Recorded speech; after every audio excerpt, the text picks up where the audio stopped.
Hello, my dear students. Today I am continuing the second chapter from your book Hornbill, and the name of the chapter is We Are Not Afraid to Die If We Can All Be Together. It is written by, as you know, Gordon Cook and Alan East. In this is lesson 3. This is lesson 3, and I am going to explain to you paragraphs 8 to 14. So let us continue. Paragraph 8. The roar increased to a thunder as the stern moved up the face of the wave. And for a moment, I thought we might ride over it. But then a tremendous explosion shook the deck. A torrent of green and white water broke over the ship. My head smashed into the wheel, and I was aware of flying overboard and sinking below the waves. I accepted my approaching death, and as I was losing consciousness, I felt quite peaceful.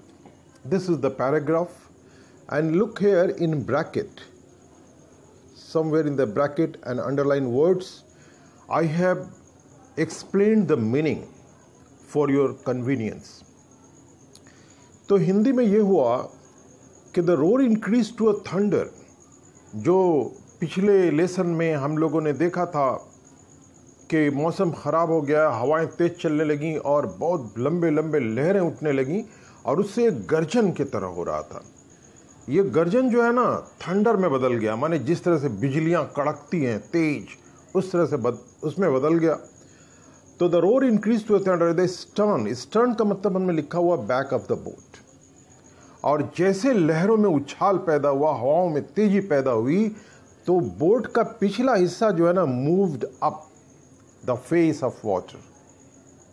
जो पानी का wave का जो चेहरा यानी सामने का हिस्सा जो उठ के आ रहा था, तो पीछे का जो शिप का हिस्सा था वो जैसे कि टकरा के ऊपर की तरफ उठ रहा था. And for a moment I thought we might ride over it. और थोड़ी देर के लिए तो हमने ये सोचा कि ऐसा लगता है कि हम लहरों पर सवारी कर रहे हैं, हम लहरों पर राइड ओवर कर रहे हैं. But then a tremendous explosion shook the deck. Deck जहाज के ऊपरी हिस्से को कहते हैं, शिप के ऊपरी हिस्से को कहते हैं, और नीचे में जैसे कि सामान उमान या कुछ रखने उखने का जगह होता है, हॉल की तरह होता है, तो किसी भी जहाज के ऊपरी हिस्से को हम लोग डेक कहते हैं. तो कह रहे हैं but then a tremendous explosion shook. अब ये हो ही रहा था कि एक बहुत बड़ा धमाका हुआ, ट्रेमेंडस, बहुत बड़ा विशाल धमाका हुआ. इससे पूरा जो हमारे जहाज का ऊपरी हिस्सा था वो एकदम से हिल गया. अ टोरेंट मतलब एक बहुत ही वायलेंट फ्लो, पानी का एक बहुत ही तेजी के साथ एक बहाव आया, और वो पानी का बहाव पानी कलर का नहीं था बल्कि हरे रंग का लग रहा था और सफ़ेद लग रहा था. और इस बहाव ने पूरे जहाज को ऐसा लगा कि तोड़ फोड़ दिया. मेरा सर जो है ना वो स्मैश कर गया, टकरा गया पहिए से. जहाज जब चलाया जाता है तो देखेंगे एक पहिया होता है जिसको जहाज चलाने वाले ऐसे ऐसे मोड़ते हैं जहाज को दिशा देने के लिए. तो उस पहिए से मेरा सर टकराया, and I was aware of flying. और मैं होश में था, ऐसा लग रहा था कि मैं लहरों में फ्लाई कर रहा हूँ. और ओवरबोर्ड का मतलब over the side of A ship और बोट. हमारा जो बोट था, हमारा जो शिप था, उसके इधर उधर किनारों में ऐसा लग रहा था कि लहरों में मैं फ्लाई कर रहा हूँ, and sinking below the waves. और साथ साथ ये भी लग रहा है कि हम वेव में अपने आप को कंट्रोल नहीं कर पा रहे हैं, ऐसा लग रहा है कि लहरों में हम डूबते जा रहे हैं. I accepted my approaching death. और ऐसे हालात बिगड़ गए कि मैं तो एक्सेप्ट कर लिया, मैंने मान लिया कि मौत जो है वो अप्रोच कर रही है, हमारे तरफ सामने बढ़ते हुए आ रही है. और आई वॉज लूजिंग कॉन्शियसनेस. और ये वो समय था जब मैं अपने चेतना को खोने लगा था. I felt quite peaceful. और इससे पहले भी हम लोगों ने पढ़ा है, आप 9 और 10 में पढ़े होंगे, मौत के बहुत सारे अनुभव लिटरेचर में नरेटर देता है. यहाँ ये कह रहे हैं कि जब ऐसा लगा कि मौत मेरे सामने अप्रोच कर रहा है, सामने आ रहा है, तो मुझे ऐसा लगा कि ये ज़िंदगी का सबसे पीसफुल समय है। अब हम एकदम से पीसफुल हो जाएंगे, अब कोई किस्म की घबराहट और कोई किस्म की तकलीफ़ें नहीं होंगी। यानी मौत को उन्होंने बहुत ही करीब से देख लिया, मौत को बहुत ही करीब से देख लिया। अब चलिए हम पैराग्राफ 9 में आते हैं। Unexpectedly my head popped out of the water. Unexpectedly, मैंने आशा नहीं किया था, मैंने उम्मीद नहीं किया था, मेरा सर जो है वो suddenly came out of the water. मैं पानी में डूब रहा था और मैं ऐसा लगा कि मैं डूब के मर जाऊंगा, लेकिन अचानक कैसे मेरा सर ऊपर की तरफ आ गया। अ फ्यू मीटर अवे, और हमने देखा कि कुछ ही मीटर की दूरी पर wave walker was near capsizing, और मैंने देखा मैं पानी में लहरों में गिर गया था और मैं ऐसा लगा कि मर जाऊंगा, लेकिन अचानक मेरा सर जो है वो पानी के ऊपर निकला और मैंने देखा कि कुछ ही मीटर की दूरी पर हमारा जो जहाज था जिसका नाम वेव वॉकर था वॉज नियर कैप्साइजिंग, वो बहुत जल्द ओवरटर्न होने वाला था। ओवरटर्निंग इन द वाटर माने पानी में उलटने वाला था। और उस जहाज का जो मास्ट है, मास्ट होता है जहाज में, देखिएगा एक बड़ा सा लंबा सा पिलर लगा होता है बीचों बीच में, और वो पिलर बहुत ऊंचा होता है, उसमें कपड़े बंधे होते हैं। तो कह रहा है कि हमारा जो मास्ट था ना, जो सबसे ऊंचा पिलर था, ऑलमोस्ट हॉरिजेंटल, वो सीधा खड़ा पिलर वो एकदम से सपाट हो गया था, हॉरिजेंटल हो गया था। Then a wave hurled her right. हर यहाँ पर वेव वॉकर के लिए आया, जहाज का नाम है वेव वॉकर, और एक लहर आई और उस लहर ने धक्का मार के क्या किया कि फिर से डूबते जहाज को सीधा कर दिया। ठीक है, my life line jerked out. Jerked out का मतलब ग्रीव टाइट। मेरा जो लाइफ लाइन था, मैंने जो जैकेट हमने पहना हुआ था रबर वाला अपने जीवन को बचाने के लिए, वो इस तरह से जैसे कि मेरे शरीर में एकदम से कस गया, टाइट हो गया। मुझे सांस लेने में तकलीफ होने लगी। आई ग्रैब द गार्ड रेल। मैंने जल्दी से जो जहाज के किनारे जो रेल्स होते हैं, जो रेलिंग्स होते हैं, उसको मैंने पकड़ लिया। And sailed through the air into the wave walker. और ऐसा लगा कि मैं पानी में नहीं, बल्कि जैसे ही मैंने रेलिंग को पकड़ा तो लगा कि मैं हवाओं में तैर रहा हूं और मैं वेव वॉकर में चला आया। Main boom. बूम क्या होता है कि जहाज में देखिएगा space at the rear end of the ship, जहाज के पिछले हिस्से में कुछ खाली जगह होता है, उस खाली जगह पर मैं आ गया। ठीक है, पानी में डूबा, लगा मर जाएंगे, लेकिन पानी में डूबते ही अचानक मेरा सर ऊपर आ गया। तो मैंने देखा कि हमारा जहाज जो है वो कुछ दूरी पर ही है और लग रहा है उलट जाएगा, लेकिन एक लहर आई और जहाज से ऐसे टकराई जैसे कि जहाज फिर सीधा हो गया, और मैंने रेलिंग को पकड़ा और पकड़ के जहाज के पिछले हिस्से के स्पेस पर मैं चला आया। क्लियर? अब देखिए सब्सिक्वेंट वेव्स, उसके बाद पीछे और भी बहुत लहरें आईं।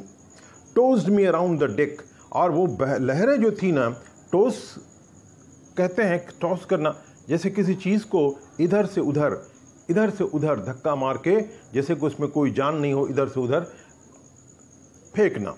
तो मेरा शरीर पूरा ना जैसे कि डेक के ऊपर इधर से उधर एक बेजान चीज़ की तरह गिर रहा था। ठीक है, और लाइक ए रैग डॉल, मेरा शरीर नहीं लग रहा था, ऐसा लग रहा था कि मेरा शरीर जो है लहरों के मुकाबले में एक हल्के कपड़े का बना हुआ गुड़िया है। हल्के कपड़े का बना हुआ गुड़िया है। वेव और हवाएं इतनी तेज हैं कि मेरे शरीर को एक हल्के कपड़े से बने हुए गुड़िया की तरह हिला दे रहे हैं, इधर से उधर हमको टोस्ट कर दे रहे हैं, फेंक दे रहे हैं।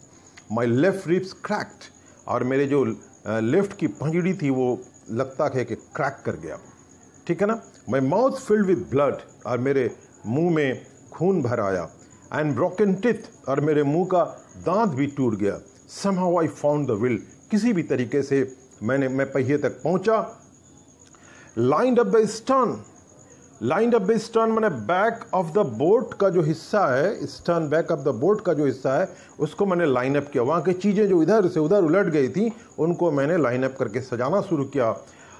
For the next waves and hung on, और हम लाइन अप कर रहे तो हमको समझ में आ रहा था कि एक दूसरी वेव आएगी और फिर इन चीज़ों को बिगाड़ देगी, और इसके लिए मैं हैंग ऑन कर रहा था। हैंग ऑन करना माने इंतजार करना।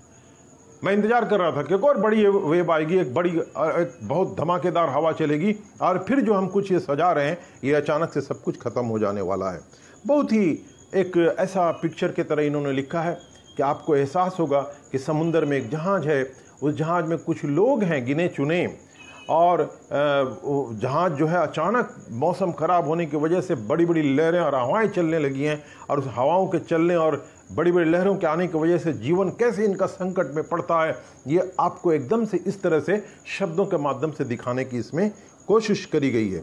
चलिए पैराग्राफ 10, 11, 12 एक साथ है, उसको पढ़ते हैं हम लोग। वाटर वाटर एवरीवेयर, जिधर देखो उधर पानी ही पानी। I could feel that the ship had water below.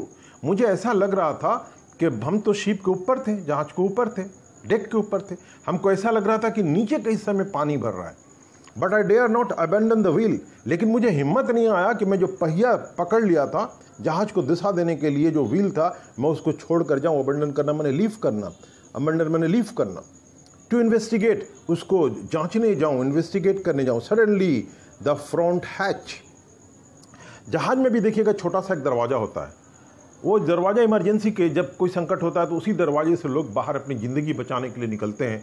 उस दरवाजे को भी हम हैच कहते हैं। इस तरह से समुद्र पानी के जहाज़ों में भी हुआ करता है एक इमरजेंसी गेट, जिसके जरिए लोग क्या करते हैं, अपनी जान को बचाने के लिए निकल आते हैं इमरजेंसी में।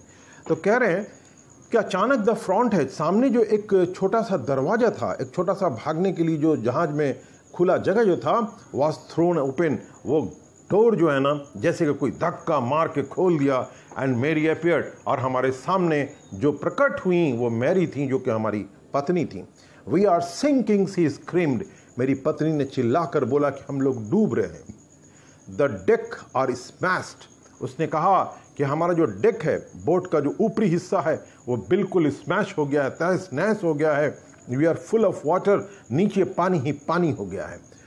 Take the wheel, I shouted as I scramble, मैंने अपनी वाइफ से कहा कि ये व्हील पकड़ो, पहिया पकड़ो, जहाज को दिशाहीन मत होने दो। और आई शाउटेड, मैं चिल्लाया, ये बात कहते हुए मैंने चिल्लाया। और जब चिल्ला रहा था मैं, तो साथ ही स्क्रैम्बल्ड कर रहा था, मूव क्विकली हो रहा था फॉर द हैच, कि जल्दी से मैं अपनी वाइफ को व्हील थमाऊं और अपने से जल्दी से मैं हैच की तरफ जाऊं, जो खुला छोटा सा दरवाजा जो था, उस दरवाजे के पास जाऊं।